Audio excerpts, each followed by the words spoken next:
Me chamou uma senhora que estava congregando. Venia à igreja, não era membro aún de nossa igreja. Hacía pouco começou a congregar, hacía pouco tempo que havíamos nos mudado para esta cidade também, a cidade onde Joecido passou por la primeira vez. E era uma vecina de nossa igreja, havia umas quantas caixas cerca de la igreja, e naquele dia nos chamou e disse: Pastor, vem cá a minha casa, meu marido está re mal. Eles eram de uma família muito rica. Seu marido era ganadeiro, de uma família muito próspera e conhecida. Algo se passa no interior de Brasil, que é algo que se passa quizá acá em Uruguai também, e se passava em Paraguai a mesma coisa, que são essas famílias proeminentes, ganadeiros, com nome, que já há muitos anos, siglos, que são dueños de la tierra. Allá era a família de los Avelinos, e era uma família assim, muito conhecida nesta região do Rio, e eram pessoas muito peligrosas, incluso de matar, de roubar. O senhor era aparentado da família e estava re mal. E a senhora me chamou e lhe disse: Veni, pastor, porque já há uns dias que meu marido não se banha. Já há uns dias que seu marido não se banhava, que estava em uma depressão muito profunda, já há uns dias. Então, e o que se conta, a história que eu estava com eles era: estive achá orando com eles e ele me explicou a situação. Pastor, eu estou em depressão porque me estou quedando pobre, me disse. Que pobre que nada, hermano. A pobreza para ele é: este ano eu não logrei cambiar meu auto por um auto novo. Ele tinha um auto lindo, novo, mas eu não lograr cambiar meu auto novo por um outro auto.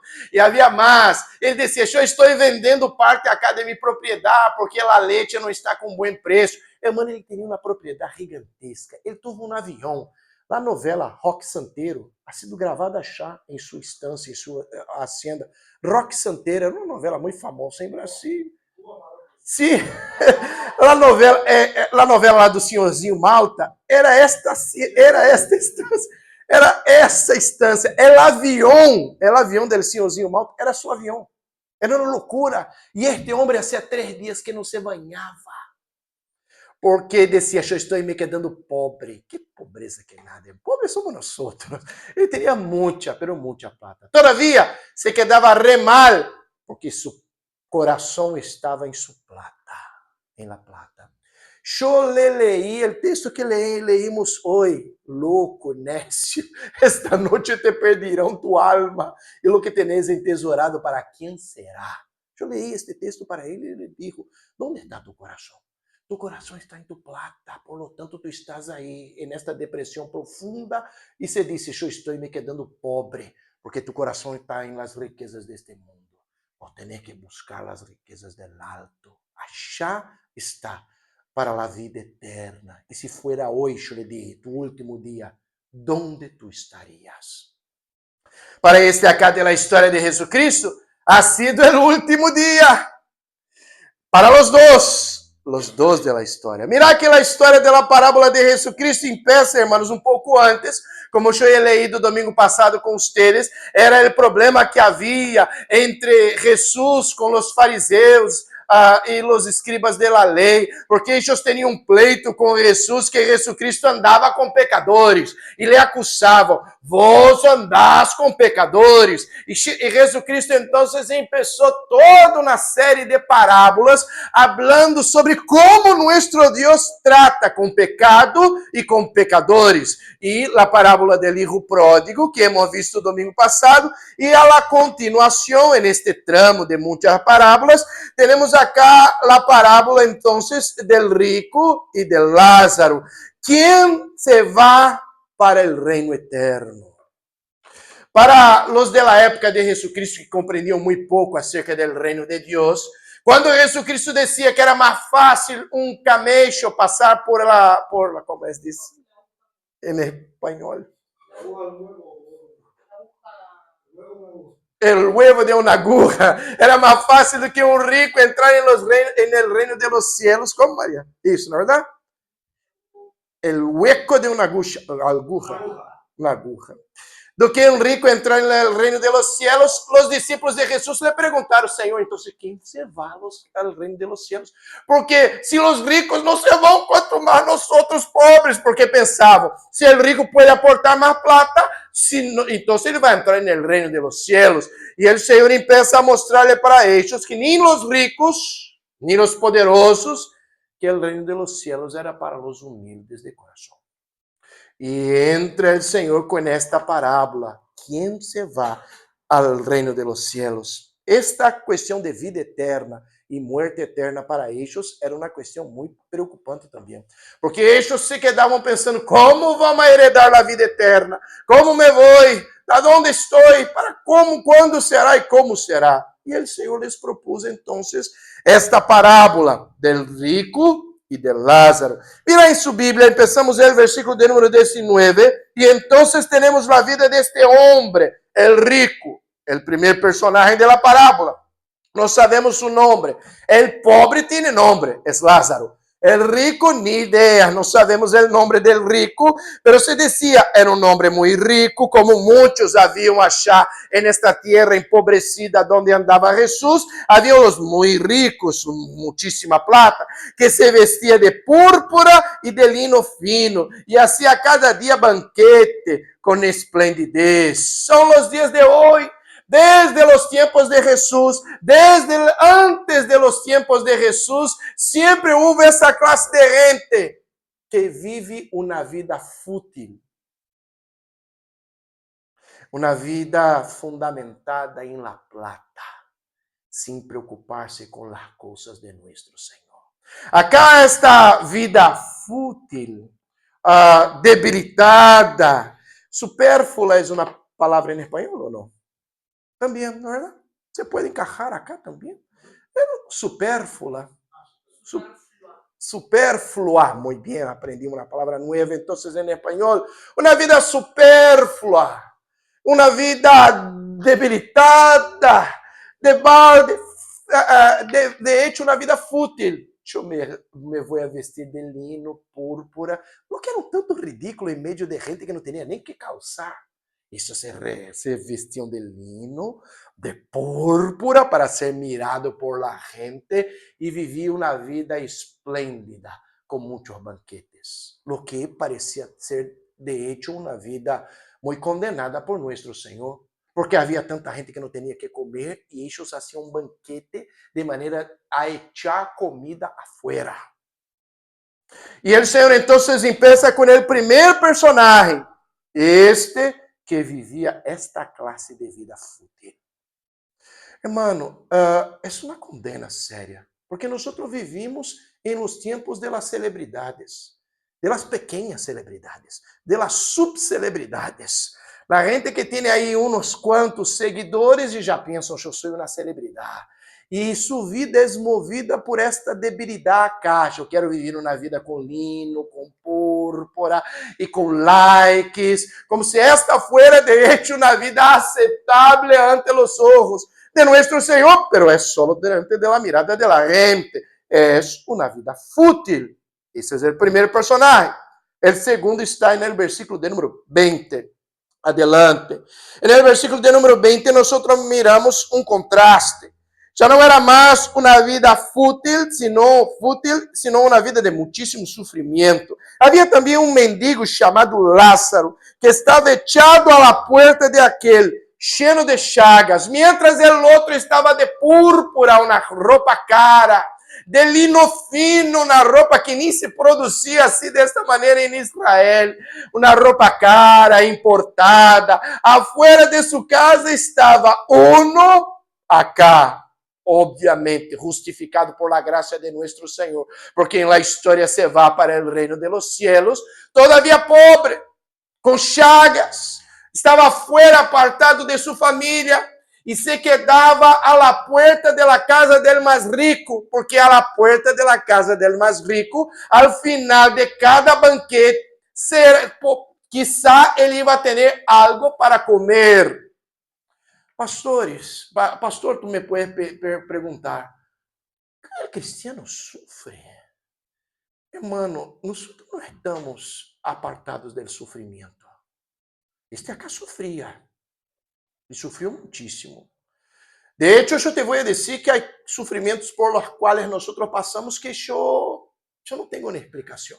Yo no te puedo decir por qué pasamos por esta clase de sufrimiento, por qué padecemos por esta situación. De hecho, hay sufrimientos por los cuales pasamos que no hay una explicación. Y yo no te puedo mentir, la vida con Cristo no es una vida isenta de sufrimiento. Porque este acá estava bajo a graça de nosso Senhor. E mais allá do que podemos explicar, padecia ou sofria horrores. Estava acá nesta situação, esperando entonces para comer de lo que sobrava del mais rico. El mais rico que vivia uma vida apartada de las coisas de Deus, teria o que comer. El mais pobre que era justificado, estava já nessa situação complicada. ¿Por qué sufrimos? Yo no tengo idea. Pero si tenemos mucho, si tenemos poco, mientras los siervos de Dios sufrían en la Biblia, siempre glorificaban a Dios. Todos, sin excepción. En los momentos de más grande sufrimiento, en estas situaciones en que pensamos así, no es justo, porque yo soy creyente y sufro, el otro que no lo es creyente tiene mucho más que yo, y vamos a pensar, eso no es justo. No es justo para nuestro concepto de justicia. Aunque pasemos por esta situación complicada de sufrimiento, lo que sea, cuando pasamos, glorificamos a Dios. Adoramos y alabamos a nuestro Señor. Como el profeta Habacuc dijo, aunque me falten las cosas basilares para mi vida, todavía yo me alegraré en el Señor y lo glorificaré.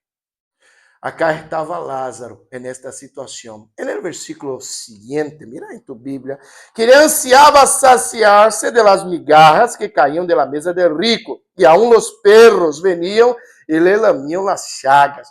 Ele disputava com os perros el restante de la comida.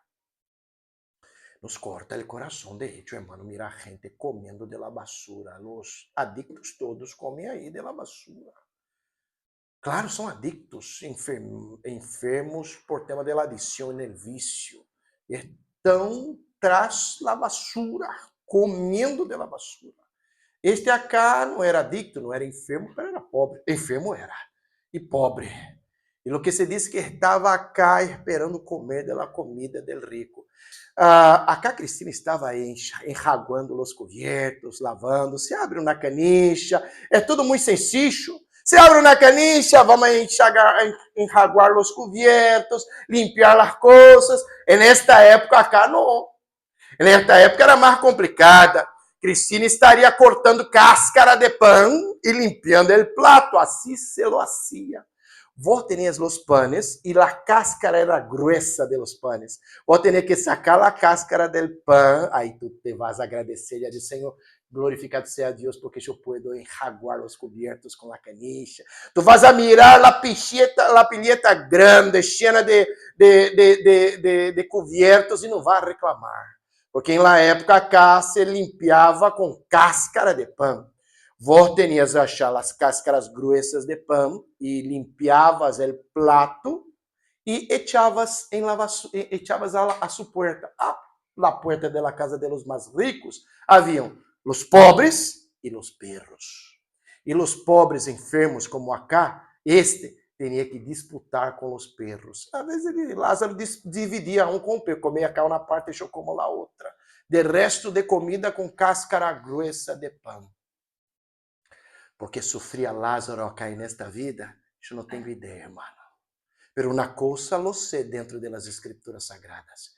Que por mais que suframos mientras estemos acá neste mundo, lo que dice a Bíblia em Romanos é que o sofrimento acá não se compara com a graça e a glória del porvenir. Não é isso que está na Bíblia, hermanos? Todo este sofrimento por lo qual passou acá Lázaro depois não se comparou com a glória que obtuvo por la justificação em nuestro Senhor en el porvenir. É claro que nós não estamos assim, então eu vou sofrer todo acá. Não existe, hermano. Claro que nós queremos uma vida cómoda mientras estamos acá. Isso não é pecado. Mas se passamos por alguma situação, glorificamos a Deus. E sabemos, porque passamos de sofrimento acá, não se compara com a glória del porvenir. Mientras estava acá neste mundo, el rico vivia esplendidamente e Lázaro sofria. Todavia vino la muerte. E la muerte, hermano, vai a alcançar ricos e pobres. É igual. En este punto, hasta acá. Hasta este punto, la muerte es igual para ricos y pobres. Ricos y pobres, antes de la venida de nuestro Señor, están condenados a pasar por la muerte. Pero hasta acá es igual. Porque el después de la muerte no es igual. La muerte es igual. Passamos todos antes de que venga Jesus. Pero después de la muerte no es igual, porque la Biblia nos dice que hay dos caminos. Hay la vida eterna y la muerte eterna. Y vas a ver, hermano, acá en la continuación, entonces, que aconteció, versículo 22, que murió el mendigo y fue llevado por los ángeles al seno de Abraham. Y murió el rico y fue sepultado en el Hades. Mira, hermano, que a Bíblia nos diz que de igual la muerte le alcanzó a ambos. Todavía, el tras muerte, después de la muerte, algo distinto se pasó. Hemos leído en Daniel hoy que hay una vida eterna y una muerte eterna. Y es una realidad eterna. Nosotros, creyentes y cristianos, de una manera general, creemos en algo que es la inmortalidad del alma. El alma humana no será aniquilada. Siempre va a existir. De la gente que está pasando de un lado para el otro acá afuera. La cosa es cierta. Todos siempre van a existir. Hay una eternidad para todos. Solo hay que pensar, ¿qué clase de eternidad es esta? Porque lo que hemos leído en Daniel y lo que se dice en otros textos de las Escrituras Sagradas es que hay dos caminos. La vida eterna, la muerte eterna, la vida eterna. Dos caminos. Y acá se concretó. Uno se fue para la bendición eterna, versículo de número 22. El otro se fue para un local de tormento. Dos caminos. Una vida tras la muerte. Yo digo siempre a la gente, hay veces que la gente me dice, pero ¿por qué tanto sufrimiento acá? Claro, yo le digo, si esta vida fuera solo en este mundo acá, yo decía, vos tenés razón. No hay sentido para tanto sufrimiento acá y no hay un Dios bondadoso. Pero justo porque hay un Dios bondadoso y hay una otra vida que comprendemos el sentido. Un sentido otro, mayor, a través de la gracia de nuestro Señor. Hay una vida pós este mundo. Y acá hay un contraste. Jesucristo pasa a hablar de la muerte eterna, de esta perdición eterna. El infierno es una realidad, hermanos. Hay gente que va a decir, el infierno es acá, en este mundo. Yo te voy a decir, el infierno se va más allá. Es peor do que este mundo. Hay una realidad. E a realidade do inferno. Eu não predico, hermanos, a la gente o evangelho dizendo el infierno ou a perdição eterna. Eu predico acerca da graça de nosso Senhor. Pero quando é uma situação, uma ou outra, eu vou dizer acerca da condenação eterna. E esta vez se le tocou a mi padre. Mi padre não era creyente. E um dia, em um almoço de família, aproveitou o pastor da família que sou eu e começou a falar acerca de las coisas de Deus, porque estava mirando novelas bíblicas em uma tele brasileira e estava muito entusiasmado. E me perguntou, pero eu sou uma pessoa buena, eu hago coisas buenas, eu me vou ao inferno. E traz o almoço de domingo de família. Eu lhe disse, tu não entregas tu vida a Jesucristo e não te arrepientes de tus pecados, tu vas a morrer e te vas ao inferno. Pastor, tu predicas sobre inferno? Não. Mas naquele dia me perguntou. E eu lhe contestei dentro das Escrituras Sagradas. Mi mamá dijo que mi padre se foi a su pieza e passou toda a tarde pensando. Primeiro, quizás se quedou enojado quem é meu hijo para dizer uma coisa como esta. Es mi hijo y me va a decir una cosa como esta. Después, quizá por la propia acción del Espíritu Santo, va a comprender mejor lo que yo le dije con amor acerca de la gracia de nuestro Señor, mostrándole que el infierno es una realidad. No hay dudas, por más cruenta que pueda parecer. Acá, en este texto bíblico, es una realidad muy cruenta. Mira lo que dijo Jesús y la historia que nos contó Jesús. Versículo 24, entonces, este que estaba en tormento, empezó a decir: Padre Abraham, ten misericordia de mí, envía a Lázaro para que moje la punta de su dedo en agua y refresque mi lengua, porque estoy atormentado en esta llama. Estava atormentado e começou a dizer-lhe: Senhor, quizá que Lázaro pueda salir aí del cielo e venga acá e me toque la punta de mi lengua, para que eu me quede mais tranquilo. Eu estou acá em brasas, em chamas. E então o texto bíblico nos diz, a palavra de nosso Senhor, que era impossível, aunque fuera um local de tormento, e de gran tormento, versículo de número 25, hijo, acuérdate que recibiste tus bienes em vida, e Lázaro também males, pero ahora este es consolado aqui, e tu atormentado. E era um tormento eterno, irmão. Não é uma broma, é algo sério, é uma condena, e uma condena eterna. É difícil compreender, eu te digo, é verdade. Pensamos em um Deus cheio de amor.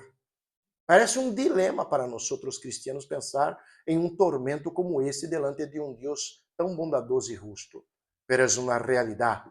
Justo, aunque cheio de amor, é um Deus justo que não se vai em contra sua própria glória e sua palavra.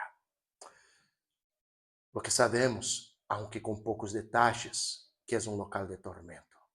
Pero há mais. Não há como sair de um lado para o outro. Não há prórroga. Não há uma chance, uma maneira de sair de um passo para o outro. Además de isso, uma gran cisma está puesta, versículo 26, entre nosotros e vosotros, de maneira que os que quisierem passar de aqui para vosotros não podem, nem de achar passar para cá. Não há, irmão, uma prórroga. Não há uma tanda de penales depois, quizá, para a graça. Não, é acá neste mundo. Passando acá deste mundo não há uma outra chance. A chance é real para agora. Não há uma possibilidade para outra coisa, outra maneira. O mundo existe. A chance é agora. Para depois, em la vida, em la muerte eterna, además de ser um lugar de tormento, é um lugar aislado. É um local aislado. E era gracioso porque Lázaro não le veía en la história al rico. Pero el rico tenía su tormento más grande aún, porque no solo estaba en un local de tormento, pero si no podía contemplar este local de gracia. Era un tormento más grande. Y ele aún tenía una otra cosa, memoria. La memoria de su vida de balde, de su vida fútil de antes, y ahora estando en este lugar de tormento. A Bíblia nos diz, então, na história de Jesus, que era um lugar de tormento, que era um lugar aislado, que não havia tão pouco contato com o mundo exterior. Porque, versículo 27 e 28, o homem disse ao Senhor, Senhor, então, enviale a Lázaro hasta minha família, porque meus irmãos estão vindo para cá também. É incrível que o texto habla sobre uma urgência missioneira. E o homem que estava no infierno, quizá era mais missioneiro que nós, porque ele disse: minha família está vindo para cá também. Eu não quero que eles se percam. Que Lázaro se vá para achar. Já que eu não posso sair de acá, já estou acá resignado e condenado. Que Lázaro regresse. Que Lázaro se vá para achar, para predicar para mis irmãos, e mis irmãos não vão vir para cá, neste lugar onde estou eu. Eu não desejo a tormenta eterna para nadie, irmão. Eu te confesso que há hora que eu me sinto tentado que este se vaya para o inferno. Hay gente cruenta. ¿No es, pastor, los que están matando los entregadores de moto? Es el segundo esta semana, he visto acá en Montevideo. De la nada, para roubar la moto. Semana passada, essa semana, uno mais. Um cubano essa semana. Gente mala. Que vai matar porque não por pouca coisa, por uma moto, vai sacar a vida de um imigrante, padre de família. Aí, às vezes, que tu és tentado a pensar que muera e que se vá para o diabo. Tantas vezes eu sou tentado com este pensamento, es gente mala que se vaya al infierno. Pero no, hermano, es una tentación, porque yo no deseo esta tormenta eterna para nadie.